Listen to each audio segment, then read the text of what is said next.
Be me, pushing 40, I guess. Senior software engineer at a mid-sized tech company. Been here for the better part of a decade. It's a decent job.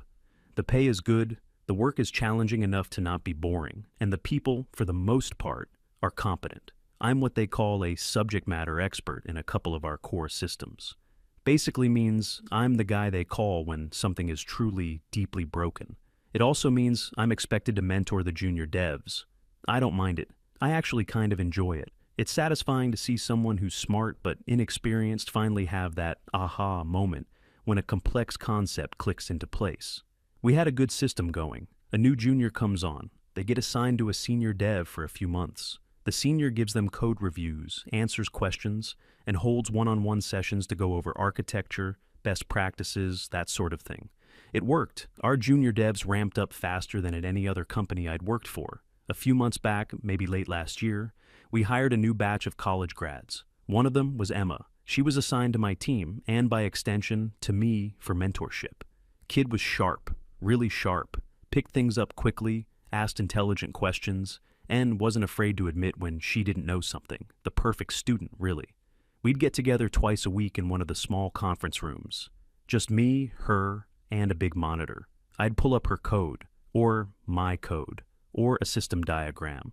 We'd walk through it line by line. I could explain things without being interrupted, and she could ask questions without feeling like she was holding up the whole team. These sessions were incredibly productive.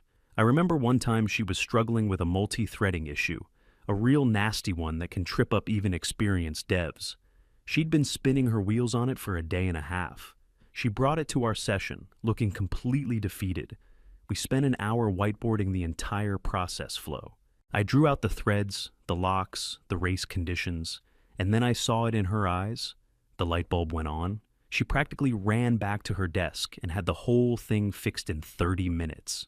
She swung by later and told me she learned more in that 1 hour than in her entire college course on the subject. That's the stuff that makes the mentoring worthwhile. You're building up the next generation of competent engineers. The company gets better, the team gets stronger. Everybody wins. The whole office environment was pretty relaxed, professional, but not stuffy. My best friend at work is Ricky. He's another senior dev, been there about as long as I have. He's more cynical than I am, but he's a damn good engineer. We'd usually grab coffee in the morning and complain about management or marvel at some new, spectacularly bad piece of legacy code we'd discovered. It was a stable, predictable, and productive environment. And then came Elisa. It started with a company-wide email announcing our new Vice President of People and Culture, not HR Director. Oh no, that's old-fashioned. I remember Ricky reading the email over my shoulder. He just made this low groaning sound. He said something like, "People and culture? That sounds expensive and useless." I told him to give her a chance. Maybe she'd be fine. Ricky just shook his head and said, "Guys like us are never fine with the people and culture department." A week later, she held a mandatory all-hands meeting to introduce herself. She was exactly what you'd picture, probably in her early 30s, dressed in that specific corporate but trying to be hip way. She stood at the front of the room with a bright, fixed smile and spoke entirely in buzzwords. It was a masterclass in saying absolutely nothing. She talked about fostering synergy, leveraging our core competencies, and shifting the paradigm of workplace inclusivity. I looked around the room. All the engineers, men and women, had the same blank, slightly pained expression. It was the face of people who solve concrete problems for a living, being forced to listen to someone who creates abstract ones. She ended her speech by saying she had an open-door policy and was excited to begin the work of cultivating a psychologically safe and dynamically equitable workspace. We all clapped politely and filed out. Ricky caught up with me on the way back to our desks. "Well," he said, "she seems completely disconnected from the reality of what we do here." I had to agree. It felt like someone from a completely different planet had just been made our boss. For the first few weeks, nothing really happened. We'd see her walking around the office smiling at everyone. She'd schedule little meetings with random people to take the temperature of the culture. One of the junior women on another team had a meeting with her and said it was weird. Apparently, Elisa kept asking her if she felt empowered and if the male-dominated energy of the engineering floor was intimidating. The junior dev, who just wanted to code, told her everything was fine and that her mentor was great. She said Elisa looked almost disappointed by that answer. That should have been a red flag. Then, about a month into her tenure, the email landed. The subject line was, "An important update to our collaboration and meeting policy." I opened it with a sense of dread. The email was long and filled with the same corporate jargon from her speech, but the core message was buried in the third paragraph. To proactively ensure a comfortable and safe environment for all team members, and to mitigate any potential for perceived power imbalances or unwelcome interactions, all one-on-one meetings between colleagues of different genders must now be held in an open, public space or with a third colleague present. I had to read it 3 times to make sure I wasn't misunderstanding it. No more one-on-one meetings behind closed doors. My mentoring sessions with Emma were officially banned. I swiveled in my chair to look at Ricky. He was already staring at his screen with a look of pure, unadulterated, "I told you so." He didn't even say anything. He just raised his eyebrows and gave me a slow, deliberate nod. My first thought was that this was insane. It was a solution in search of a problem. We'd never had an HR complaint about this stuff. Not a single one. The system worked. It was efficient. This new policy treated every single man in the company as a potential predator. It treated every woman as a helpless victim who couldn't handle a professional meeting. It was insulting to everyone. I decided I couldn't just let it go. I had to at least try to talk to her. I was a senior employee. I had a good reputation. Maybe she would listen to reason. I walked over to the HR area, which Elisa had rebranded as the Culture Hub. Her door was open. She was sitting at her desk, typing furiously. I knocked gently on the doorframe. She looked up, and her corporate smile snapped into place. "Brian, come on in. What can I do for you?" I stepped into her office. It was sterile, decorated with framed posters of inspirational quotes about teamwork and diversity. I kept it calm and professional. I explained that I'd read the new policy and had some concerns. I described the mentoring program, how it worked, and why the one-on-one sessions in a quiet conference room were essential for effective teaching. I used Emma as a specific example. I explained how our sessions were critical for her development and how this new rule would essentially destroy that. She listened patiently, nodding the whole time. When I was done, she folded her hands on her desk and leaned forward. "Thank you for sharing that, Brian. I really value your perspective as a team leader." My heart lifted for a second. Maybe this was going to work. "However," she continued, "what you're describing is a legacy system, and while it may have worked in the past, we need to build systems that are equitable and safe by design." I must have looked confused because she elaborated. "You might not see the power dynamic in a closed-door meeting with a junior female employee because you're in the position of power, but for her, it can be an inherently intimidating situation. This policy removes that intimidation factor entirely." I tried to argue. I told her that Emma had never expressed any discomfort, that our relationship was purely professional. I said that this policy would actively harm her career growth and the growth of all the other junior women. Elisa's smile tightened just a little. "Sometimes," she said in a condescending tone, "people don't know what's best for them. It's our job to create a structure that protects them, even from situations they don't perceive as dangerous. This isn't about you personally, Brian. It's about creating a better, safer workplace for everyone."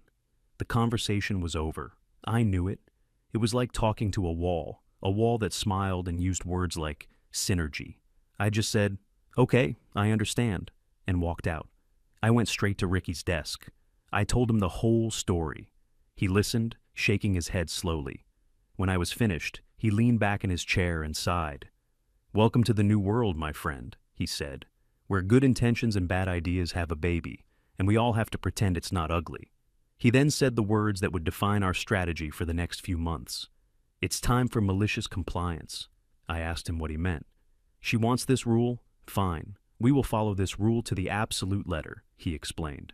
"No exceptions, no workarounds. We will do exactly what the policy says, and we will let the consequences speak for themselves. We don't complain, we don't argue, we just comply, perfectly." It felt wrong, but I knew he was right. Arguing was pointless. The only way to show them the rule was stupid was to let it fail. spectacularly. The next day the change began.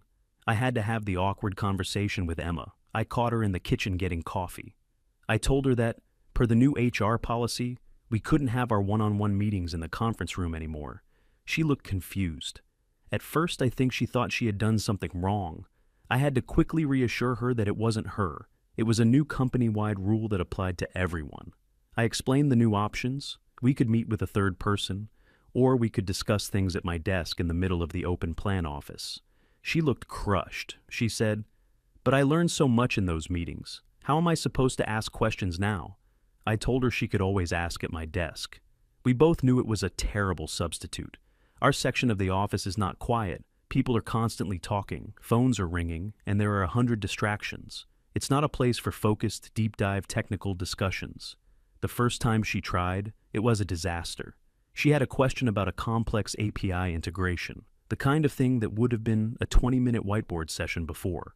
She came over to my desk and started to explain the problem. Within 5 minutes, we were interrupted 3 times. First, a project manager came by to ask me about a deadline. Then, Ricky yelled a question at me from across the room about a server issue.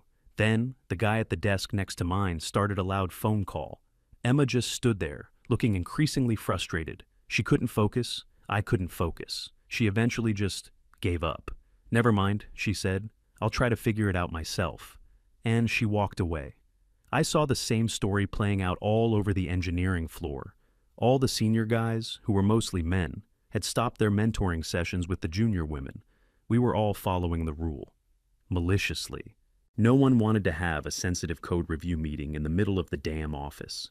And finding a third person to just sit there silently while you mentored someone was a logistical nightmare and a waste of a third person's time. So the mentoring just stopped.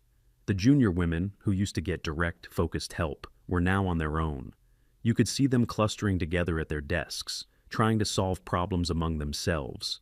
But they were all inexperienced. It was the blind leading the blind. Their productivity plummeted. Tasks that should have taken a day were now taking a week. The number of bugs being introduced into the codebase shot up. Emma, who had been on a rocket ship of progress, was now struggling. She was smart and she worked hard, but she was hitting wall after wall without the senior guidance she'd relied on. It was painful to watch. I wanted to help, but my hands were tied by the policy. The most ironic part? Elisa was walking around the office looking incredibly proud of herself. She saw the lack of closed-door meetings and interpreted it as a grand success. I saw her in the kitchen one afternoon, talking to another manager. I overheard her saying how the cultural energy had improved and how the office felt so much more open and transparent now. She was completely oblivious to the chaos she had caused. She had created her safe space, and in doing so, had made it impossible for anyone to get any real work done. The first real sign of trouble came during a sprint planning meeting. A project that Emma was the lead junior on was way behind schedule. The project manager, who didn't care about the HR politics and only cared about deadlines, was getting frustrated. He asked Emma for a status update, and she admitted that a core component was not working, and she didn't know why. Before the new policy, that was a problem I could have helped her solve in an afternoon. Now, she'd been stuck on it for over a week. My team lead looked at me with a questioning look. I just looked back at him and said, "I'm providing all the support I can within the new company guidelines." I made sure to say it loud enough for the project manager to hear. He looked confused, but the team lead knew exactly what I meant. He just sighed and nodded. The project deadline was missed. It was the first of many. The overall velocity of all the teams with junior women on them started to tank. Meanwhile, the teams that were all male, or had a senior woman mentoring a junior man, were unaffected. Their productivity remained high.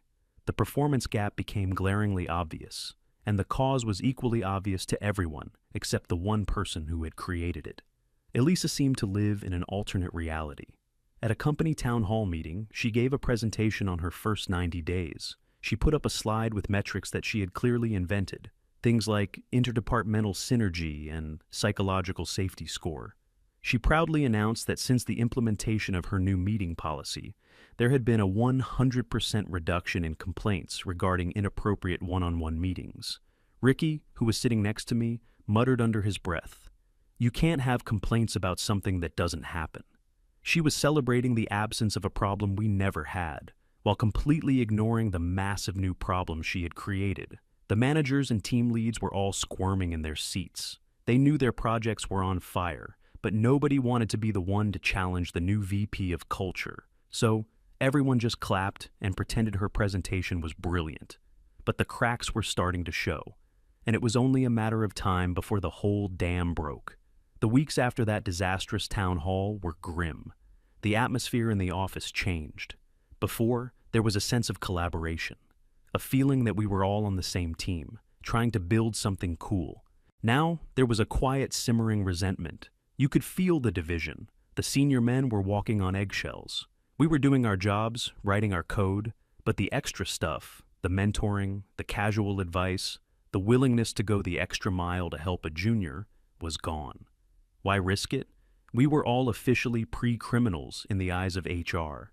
It was safer to just keep your head down and close your tickets. The junior women were isolated. They were smart, they were capable, but they were being starved of the experience and knowledge they needed to grow. They started to form their own little cliques, trying to solve problems together. But it was a struggle. They didn't have the years of experience to draw on. I saw Emma getting more and more stressed. The spark she had when she first started was gone. Now she just looked tired and perpetually frustrated.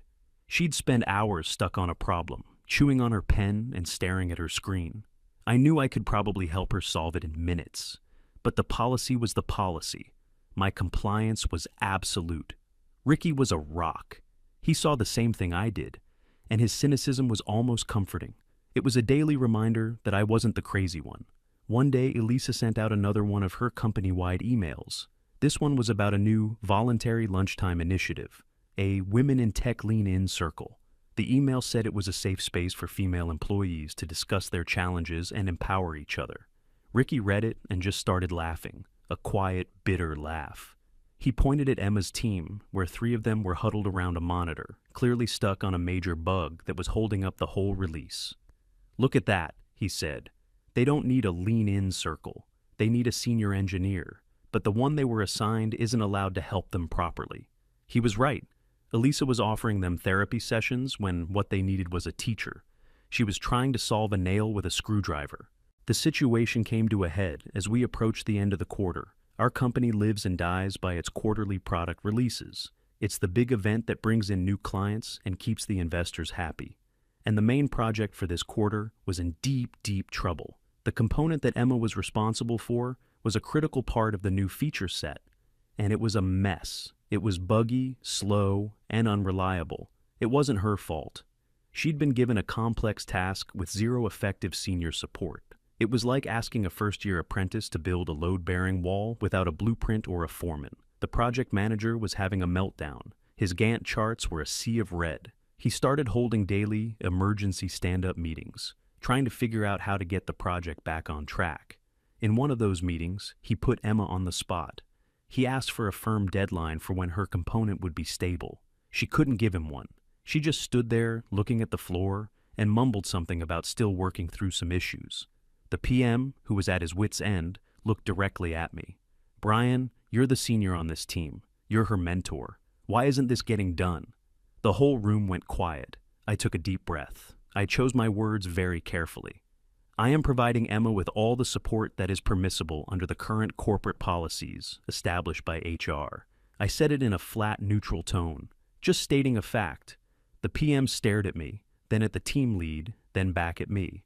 He knew something was wrong, but he didn't know the details. Elisa's policy wasn't common knowledge outside of the engineering department. After that meeting, Emma caught me on my way to get coffee. She looked like she was about to cry. She told me she felt like she was failing, that she was trying her best, but she was in over her head. She said, "I feel like my career is going to be ruined because of this project. I'm going to get a terrible performance review."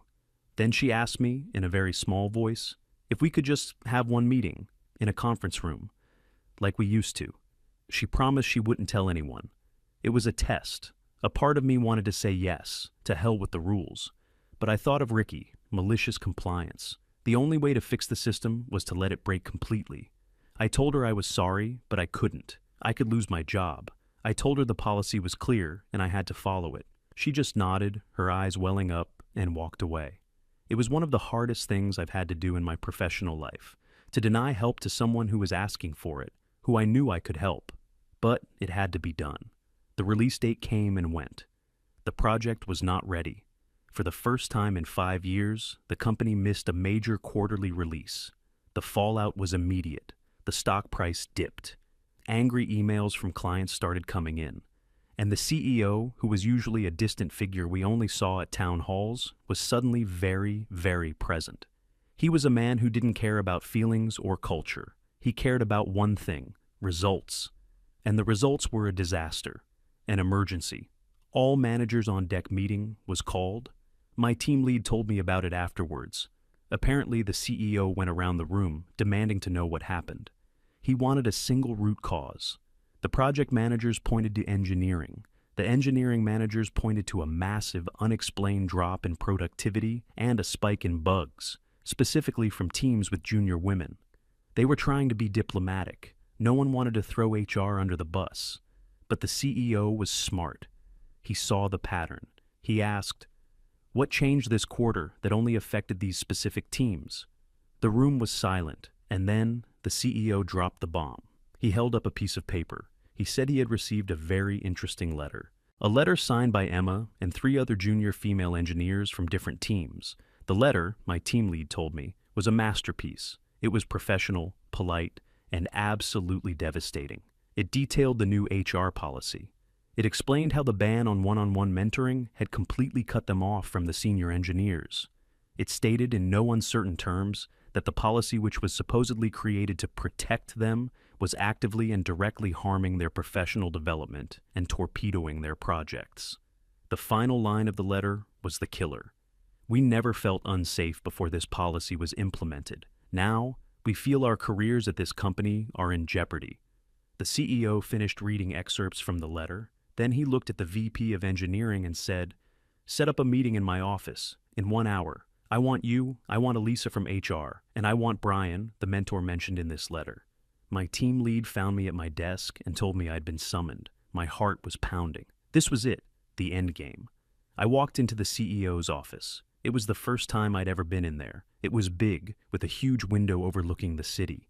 The CEO was sitting at a massive mahogany table. The VP of engineering was there, and so was Elisa. She looked nervous. Her usual bright smile was gone, replaced by a tight, strained line. The CEO didn't waste any time with pleasantries. He got straight to the point. He looked at Elisa and said, "I have a report here that says our engineering productivity dropped 20% this quarter, resulting in a failed product launch and millions in lost revenue. And I have a letter here from 4 of your female engineers saying it's because of a policy you implemented." He paused.